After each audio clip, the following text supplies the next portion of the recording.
Living together means splitting the bills. After years of distance, Karen suddenly insisted on moving in. Caught off guard by her abrupt demand, the usually calm Robert was furious and proposed they split the living expenses. But Karen retorted, "What? I am letting you spend time with adorable Emma, and you want to split costs? If that's how you feel, you'll never see Emma again." Little did anyone know the shocking truth behind Karen's bold statement. I'm Olivia and a 60-year-old housewife. Robert retired early, but got rehired at 60. It's been 2 years and he's still working. We have a daughter, Karen, but we have been estranged since she left home after high school. Even though we weren't close, she's still our precious child. We always wondered about her well-being, but no news meant good news, and we were content with our peaceful retirement. Then, out of the blue, she reached out to announce her marriage. It was a surprise, but knowing someone was there to look after the self-centered Karen was reassuring. However, 5 years passed and we started drifting apart again. One day, Karen unexpectedly called. "You're 60 now, right, Mom? It must be tough, just the two of you." We're not that old yet. But you're aging every day, right? So I've decided to move in with you. What? We're moving next week. See you then. She hung up before I could respond. I tried calling back, but her phone was off. I then tried reaching out to her husband, Thomas, but he didn't answer. Karen has always been stubborn and self-centered. She believed the world revolved around her. When things didn't go her way, she would throw tantrums. We even had neighbors call the police on her. Don't cause trouble to others. We tried disciplining her, but nothing worked. Before we knew it, she left home, and we lost touch until she announced her marriage. Since he wasn't a delinquent, he didn't know who to turn to for advice, and by the time he realized it, it was no longer possible to mend the distance between him and Karen had left the house. I didn't hear from her for several years until it was reported that she got married. We had no idea how she lived during those years. She got married, had a child, but as an adult, she was free to make choices. Thomas seemed kind-hearted and more reasonable than Karen. We hoped marriage would change her, but it didn't. Even as a mother, Karen remained selfish.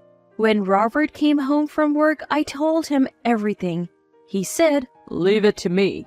True to her word, Karen arrived the next week with Thomas and Emma bringing all their belongings.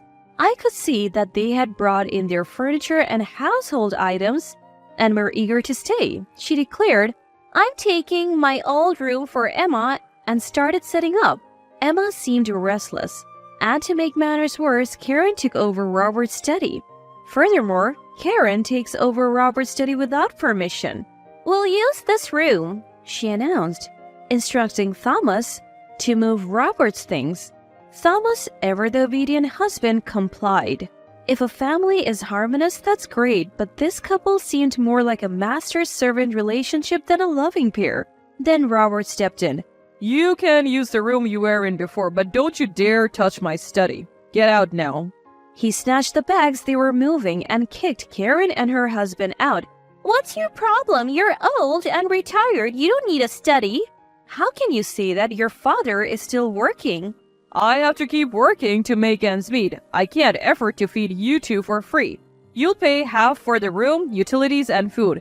If you're even a day late, you're out." "Excuse me? We're offering to take care of you in your old age and you want us to pay? We should be charging you for our help." "I'm not so frail that I need a foolish daughter like you to take care of me. If you're unhappy, leave." "We'll get to live with adorable Emma. What's there to complain about? If you keep this up, you will never see Emma again." Emma was born 5 years ago and we have hardly seen her since. Threatening to keep her away now doesn't mean much. So what? What? You think bringing up Emma will get you everything? That she's some precious bargaining chip? What? Robert's unexpected comeback left Karen speechless. It's not that we didn't have any affection for Emma. We wished Karen understood that since we hadn't been able to meet much before, using Emma as an example now was pointless. But Karen didn't get it. She seemed to shift her focus, accusing her own father of being a cold-hearted old man who couldn't love Emma. When asked about the real situation, Thomas said the apartment they were moving to was going to be demolished due to its age. They were told to leave immediately, and it would be a big help if they could stay at Karen's parents' house.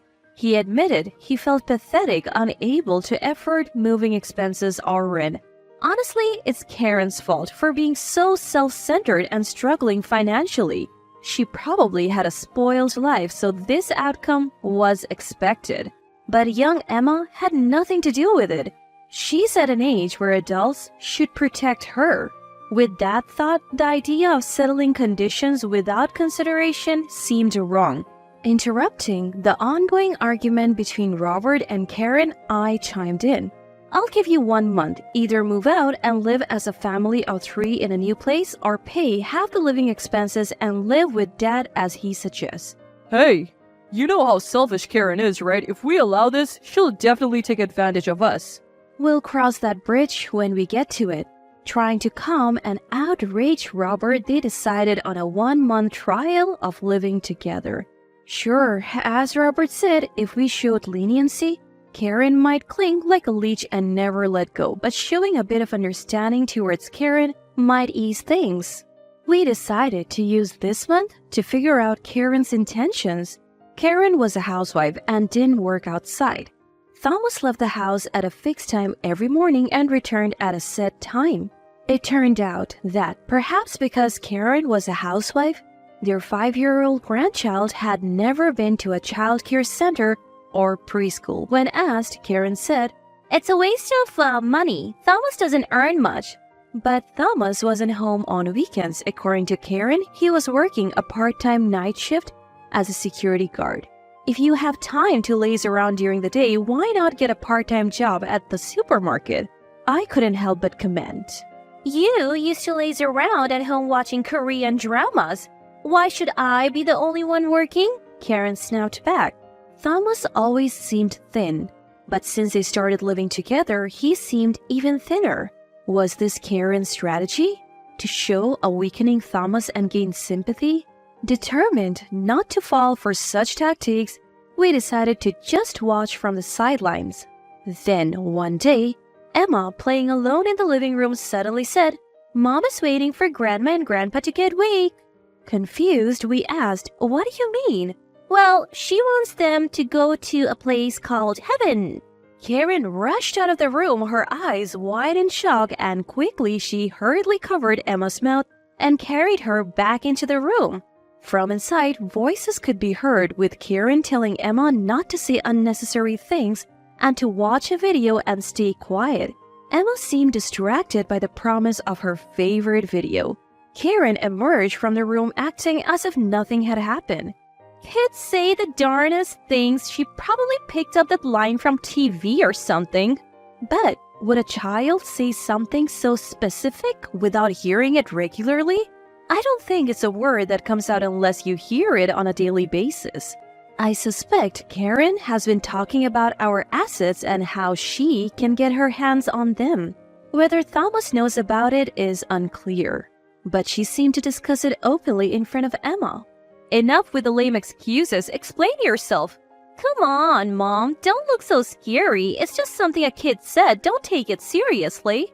Well, just so you know, there's no inheritance waiting for you. Karen's expression changed at those words. Her eyes filled with resentment. Just then, Thomas came home. It was the weekend and he wasn't supposed to be back because of his night shift. His unexpected return clearly startled Karen. Thomas confronted her, spilling the contents of a thick envelope. What's the meaning of this? I picked up one of the scattered items from the floor. It was a photo of Karen looking intimate with another man. So while I'm working nights, you leave our child alone to go out? Thomas explained that when they left their previous apartment, he had said goodbye to the landlord. The landlord had mentioned how living with Karen's parents would be good for Emma, which puzzled him. He later found out that Emma had been left alone at very late hours. Initially, he thought it was a one-time thing, but after moving in with Karen's parents, he noticed she was often out during the day. Suspecting something, he hired a private investigator, resulting in the photos. You left Emma alone while I was out for my yoga classes? I attend yoga classes once a week for my health, and often go out for lunch and shopping afterward, returning home in the late afternoon. The thought of Emma being left alone without lunch was heart-wrenching. Missing one meal isn't a big deal. So while she was alone, you were dining on fancy French cuisine in a hotel? Thomas pressed her about the affair, and I confronted her about neglecting Emma for her lover. Then Thomas revealed a shocking truth. She's after your ass's mother-in-law. She plans to dump Emma on you and go on lavish trips with her lover. Karen retorted, You traitor! Who do you think you married? Being with a boring, straight-laced guy like you is so dull. I need excitement in my life. According to Thomas's confession, Karen had passionately pursued their marriage. Aware of his own plainness, he tried his best to meet Karen's expectations. Whenever they were short on money, he took on part-time jobs. When she said she wanted to look good, he increased his night shifts. As a result, he was always working, rarely spending time at home or with Emma.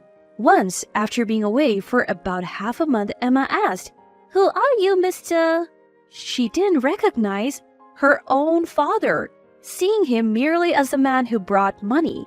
Still, Thomas obeyed Karen out of gratitude for marrying a man like him.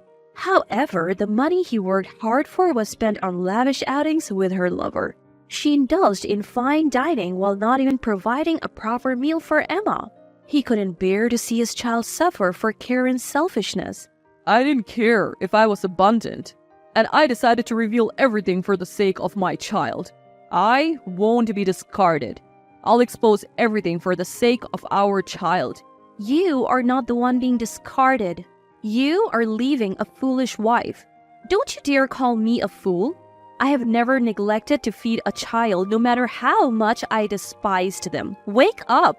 I won't pretend I never despised Karen for her rebellious ways. Honestly, I did. Deeply. But I never denied her food. To think my own daughter would... Maybe it's impossible to get Karen back on the right track. Every time I tried to help, she seemed to stray further. Don't boss me around. Aren't people in their 60s practically half dead? This house and land will be mine eventually. You might as well give it to me now. You said you had no inheritance to give, but selling this house and land would make money, right? Oh, it's hopeless. I realized wishing for Karen's rehabilitation was in vain. Robert, of course, heard about this and kicked Karen out with nothing. It was essentially disowning her. After being thrown out, she screamed about how all the branded items were hers and that Thomas, who had nothing going for him but being earnest, should be grateful she even used him. Thankfully, a neighbor reported her and she was taken away by the police. It turned out the branded items Karen claimed were all bought with money she made Thomas earn, which she used when meeting her lover. Thomas stood his ground, not giving in. He not only divorced Karen but also secured compensation and child support in the divorce settlement. Karen named her lover as her guarantor. But he quickly rejected her. Apparently, he coldly told her never to show her face again. He enjoyed affairs with married women and lost interest once they were no longer married. Someone else pushed Karen further to the edge. It was someone from the gambling place she frequented while splurging with her lover. Upon learning of her divorce, they demanded immediate payment of her accumulated debts. Even Karen realized she couldn't escape from these intimidating figures. It seems she's now working tirelessly just as she had made Thomas do. Her life has hit rock bottom. After the divorce, Thomas was freed from his torment and his health improved. He transformed into a diligent and clean-cut father. passionate about parenting. He focused on his main job, prioritized time with Emma, and became a well-regarded father in the neighborhood. His relationship with Emma is great, and she often says she loves her dad. We as grandparents do our best to take care for Emma, and our relationship is strong. Robert is utterly smitten with Emma. Without her mother around, we want to ensure she never feels lonely and shower her with love. After getting rid of the selfish Karen, Emma started laughing more. Every time I hear Emma's laughter, I feel reassured that cutting ties with Karen was the right choice. Now, Karen is rarely a topic of conversation between us. All I wish for as a parent is for her to repay those she wronged and live a modest life. But deep down, Karen is still our child. I hope, while I'm still here, to reunite with a reformed Karen. A part of me still wishes for that.